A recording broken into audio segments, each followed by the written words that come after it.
بعض څه کې زموږ پښتنو کې بیا د مور په ترو د بچو سره تعلق ساتي، یعنې چې کومه ښځه خوښوي د هغې بچي خوښي، او چې کومه ښځه بدي شي د هغې بچي هم بیا بدي شي، حالانکې دا بچي خو د ده دي، دا خو د ښځو نه دي.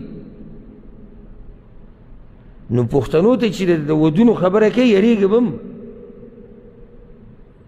ولې؟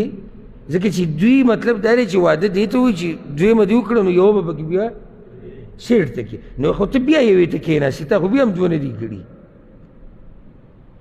دوه ودونه درې څلور څه ته وایي چې ټولې ساتې، د ټولو حق ادا کوي، دې ته دوه درې څلور ودونه وایي. نو یو به په ملک کې کښېنولي بله به ورسره په سعودي کې، او جی وایي موږ هم وایي دوه ودونه کړي. یو کس موږ پېژندو په خپله هغه دویم واده کړی و نو